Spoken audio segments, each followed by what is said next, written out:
So yeah, hello everyone. This is Mukul, your crypto teacher. So in this series of video, we have covered about the market. So now we have to learn about the types of market. So if we are learning about trading and investing, so we have generally three types of market. अगर हम लोग trading और investing के लिए हम लोग को market के बारे में जानना है तो हम लोग जनरली तीन टाइप ऑफ मार्केट को यूज करते हैं। जैसे पहला है हमारा इंडियन, फिर दूसरा फॉरेक्स, तीसरा क्रिप्टो। लोग देखेंगे पहले इंडियन मार्केट को। सो पहले में आता है हम लोग का Indian market. So basically Indian market में होता क्या है।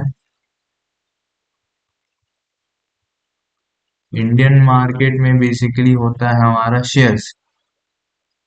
जैसे समझ लीजिए ये कोई कंपनी है।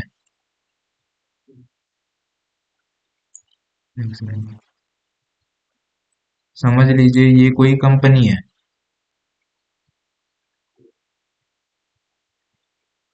अब ये कंपनी टायर्स बनाती है। अब समझिए कि इस कंपनी के टायर्स इतने अच्छे हैं, इतने अच्छे ग्रिपिंग्स देते हैं, इतनी अच्छी इसकी क्वालिटी है। तो अगर ये चाहेगा तो ये कंपनी सोचेगा कि भैया हम इसके पूरे वर्ल्ड में अपने इसके वर्ल्ड में पूरे स्टोर खोल दें, वर्ल्ड में पूरे स्टोर्स खोल दें। अब इसके एक जगह कंपनी है, समझ लीजिए ये नोएडा में है। नोएडा में ये बना। अब इसकी कुछ ब्रांच ही है जो कि एक दो है, जो कि लोन वगैरह ये बैंक वगैरह से लिया होगा। तो इसने एक दो और खोल लिए होंगे या तो इसने खुद इन्वेस्ट किया होगा। ठीक है ना। तो समझ लीजिए इसने नोएडा में खोल लिया। अब ये चाहेगा कि भैया मैं पूरे इसको इंडिया में एक्सपैंड करूँ, पूरा इसे इंडियन लेवल में जाएगा। तो ये क्या करेगा, ये अपने कंपनियों का कुछ छोटे छोटे हिस्से बना देगा, जिसे कहते हैं शेयर्स। शेयर्स जिसे हम खरीदेंगे कुछ रुपए दे करके। जैसे कि इसके इस कंपनी के शेयर के 0.001% हुआ कुछ 50 रुपए या फिर 100 रुपए के हिसाब से। समझ लिए 100 रुपए का, 100 रुपए में इस कंपनी के 0.001 शेयर मिल रहा है। ठीक है। और इसका कुछ दिन बाद इस कंपनी के 0.001% की वैल्यू हो गई 200 रुपए। तो हमें क्या हो गया, यहाँ पे 100 रुपीज का प्रॉफिट। ठीक है ना। तो बेसिकली इंडियन मार्केट में या फिर शेयर मार्केट में यही चीज होता है कि अगर कोई चीज कोई कंपनी के शेयर हम लोग कम दाम में खरीदते हैं तो उसे हम लोग ज्यादा दाम में बेच सकते हैं और प्रॉफिट कमा सकते हैं। ठीक है ना। तो अब आप सोचेंगे कि भैया इससे कंपनी को क्या प्रॉफिट हो रहा है। तो जैसे ये शेयर्स बना दे रहा है, तो शेयर्स बना दे रहा है तो भाई ये कंपनी को ही ना आप, ये कंपनी में आप इन्वेस्ट कर रहे हो। 100 रुपीज दे करके आपने पहले इन्वेस्ट कर दिया इस कंपनी को, इस 100 रुपीज को आपने इस कंपनी को दे दिया। अब ये कंपनी अगर ये पूरा नोएडा से फिर कभी ये सपोज कीजिए बिहार बिहार या वेस्ट बंगाल में अगर इसने बहुत जगह पूरे इंडिया में ब्रांचेस खोली है या फिर इंडिया के बाहर भी, यानी कि पूरा वर्ल्ड में से एक्सपैंड कर दिया अब इसे इसने, और इसके टायर्स अच्छे बिक रहे हैं, तो अब इसके क्या होगा ना, इसका डिमांड ज्यादा हो जाएगा, इसके शेयर्स कम हो जाएंगे और इसके शेयर्स का डिमांड ज्यादा हो जाएगा। तो पहले था 0.001 का वैल्यू था यहाँ पे 100 रुपीज। 0.001% का शेयर का वैल्यू था 100 रुपीज। और वो पार करके समझ लिए 150 गया, फिर वो 200 कुछ दिन बाद पहुंच गया। तो इस तरीके से बेसिकली हम लोग इंडियन मार्केट में प्रॉफिट और लॉस करते हैं। अगर मान के चलिए कुछ हो गया, जैसे कि इसके टायर्स बिकने बंद हो गए या फिर ये कुछ हो गया, तो ये फिर इसी तरीके से नीचे भी आ सकता है, लोग इसके शेयर बेच देंगे। अरे बाबा ये तो नुकसान कर जाएगा, 100 में करता हूँ कहीं 50 में ना आ जाए, 100 से करते करते। तो यही ऐसे ही प्रॉफिट या लॉस होता है इंडियन मार्केट। तो बेसिकली यही था। हाँ, तो बेसिकली फॉरेक्स होता क्या, फॉरेक्स मार्केट में बेसिकली हम लोग करेंसी में ट्रेड कर रहे होते हैं।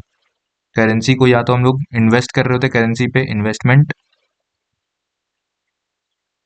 या तो उस पे हम लोग ट्रेड कर रहे होते हैं। ठीक है, डेली कुछ कुछ थोड़ा मोड़ा अप्स एंड डाउन होते रहते हैं फॉरेक्स मार्केट में भी। प्राइस हर जगह इंडिया के हिसाब से, डॉलर का प्राइस आज समझ लीजिए 88 चल रहा है, कल को 89 हो जाता है, कल को 87, ऐसे ऐसे चलते रहता है दिन भर में। या तो 88.5, 88.2, ऊपर नीचे ऐसे ऐसे दिन भर में कुछ ना कुछ होते रहता है। तो उसमें हम लोग ट्रेड करते हैं। ठीक है ना, इन्वेस्ट भी कर सकते हैं या तो ट्रेड भी कर सकते हैं। ये रेयरली होता है कि 88 से 92 चल गया, फिर 88 से 82 आ गया, ये टाइम कंज्यूम करता है। बट लेकिन ये जो होते हैं ना, थोड़ा मोड़ा अप्स एंड डाउन्स कुछ कुछ परसेंट का होते रहता है डेली। बड़ा परसेंटेज का जैसे कि 88 से 92 घुस गया, या फिर 88 से 82 घुस गया, ये सब कभी कभी आते हैं। तो बेसिकली इसमें ही हम लोग करेंसी में हम लोग इन्वेस्ट करते हैं और ट्रेड करते हैं फॉरेक्स मार्केट में। जैसे कि बहुत सारे पेयर्स होते हैं, जैसे यूएसडी आईएनआर, यूएसडी आईएनआर के पेयर, आईएनआर के पेयर, यूरो और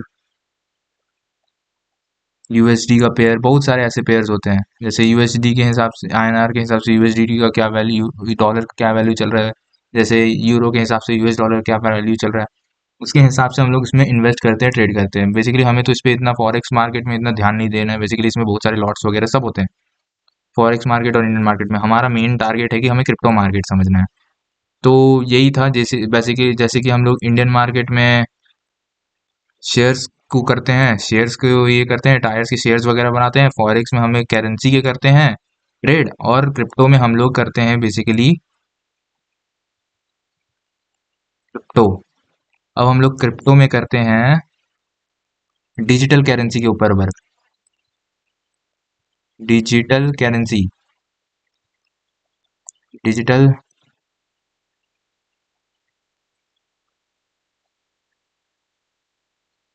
डिजिटल करेंसीज के ऊपर वर्क।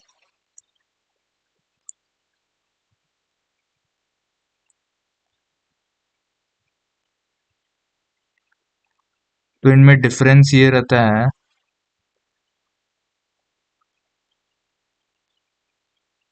कि ये जो फॉरेक्स होता है, ये होते हैं ऐसे ही लोग जो हम हाथ में यूज कर सकते हैं करेंसीज, और ये क्रिप्टो होते हैं डिजिटल करेंसीज, इन्हें हम हाथ में नहीं ले सकते हैं, ये डिजिटल फॉर्मेट में होते हैं। ठीक है ना, और ये बेसिकली एक सेंट्रलाइज्ड करेंसी होता है। फॉरेक्स में होता है सेंट्रलाइज्ड करेंसी। सेंट्रलाइज्ड का मतलब ये हो गया, सेंट्रलाइज्ड का मतलब ये हो गया कि इसके ऊपर भाई, जैसे कि ये हमारा कोई बैंक है, तो बैंक कुछ अगर पैसा हमारा रखा हुआ है, कहाँ से आ रहा, किधर से आ रहा, सब ट्रांजेक्शन वगैरह रखे रहता है, बैंक के पास रहते हैं। ठीक है ना, ठीक है।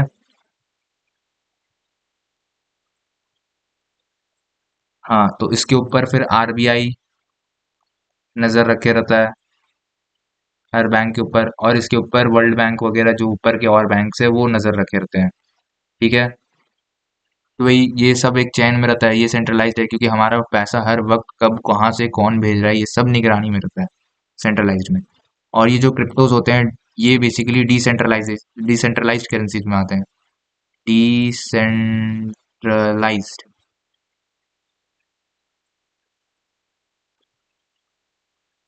डिसेंट्रलाइज्ड बेसिकली इसमें होता क्या है ना, इसमें आपके जो पैसे रहते हैं ना, वो हम खुद, इसमें बस इतना ही रहता है कि यहाँ इस वॉलेट में, इस एक्स वॉलेट में जो भी ले सकते हैं हम लोग, इस एक्स वॉलेट में इतने बिटकॉइन का ट्रांजेक्शन हुआ है।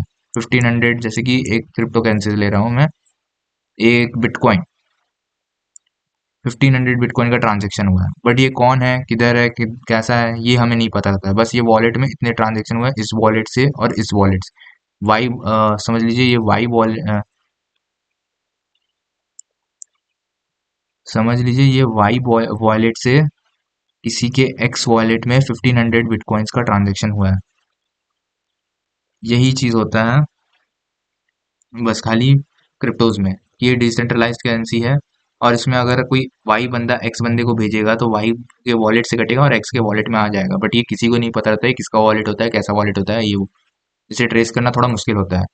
तो इसलिए जितने भी ब्लैक वगैरह के काम वगैरह होते हैं वो सब क्रिप्टोज में ही होते हैं। फॉरेक्स में क्या है, करेंसीज है, इन्वेस्टमेंट भी कर सकते हैं, ट्रेड भी कर सकते हैं, इसमें भी वही चीज़ है। क्रिप्टो में हम लोग जैसे कुछ कुछ एग्जांपल लेते हैं, हम लोग अभी पूरे इसी के बारे में पढ़ेंगे या फिर समझेंगे। तो या तो बिटकॉइंस होते हैं, बिटकॉइन, या तो हम लोग इसमें ट्रेड भी कर सकते हैं, इन्वेस्टमेंट भी कर सकते हैं, इसे ले भी सकते हैं, हम लोग खरीद भी सकते हैं।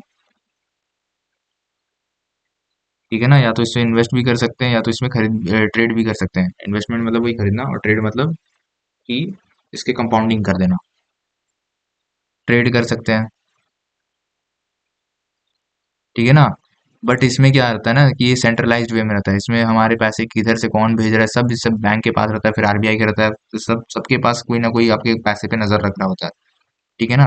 बट ये डिजिटल करेंसीज में ऐसा नहीं है, बिटकॉइन वगैरह में ऐसा नहीं होता है। इसमें ये होता है कि भाई आपके पैसे इस वाई वॉलेट से कटे एक्स वॉलेट में आ गए, बट ये किसका है किधर का है किसी को नहीं पता। हाँ, तो जैसे हम लोगों ने जाना कि क्रिप्टो में डिसेंट्रलाइजेशन करेंसीज में हम लोग ट्रेड कर सकते हैं या इन्वेस्ट कर सकते हैं। जैसे शेयर मार्केट में हम लोग शेयर्स लेते थे कंपनी के, अगर वो लगते थे हमें ट्रस्टेड कंपनी है तो वो ऊपर जाएगा तो हमें फायदा दे सकता है कल को वो।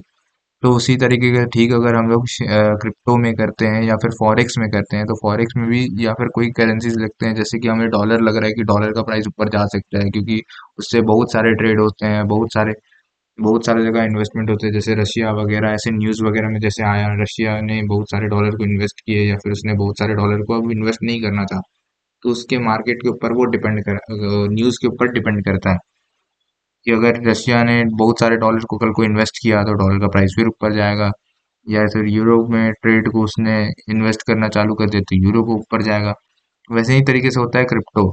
क्रिप्टो में क्या है, डिजिटल करेंसीज है, जैसे लोग बिटकॉइन पे इंटरेस्ट कर रहे हैं क्योंकि ये पहला डिजिटल करेंसीज है, डिसेंट्रलाइज करेंसी है, तो इसका प्राइस धीरे धीरे आज के समय में तो बहुत चल गया है, बट लेकिन फिर स्टिल और बढ़ते जा रहा है।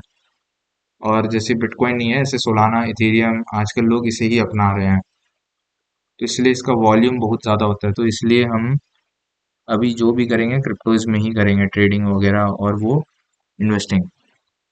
सो आई होप ये वीडियो आप लोगों को अच्छी लगी हो, तो don't forget to like share and subscribe and thank you, thanks for watching.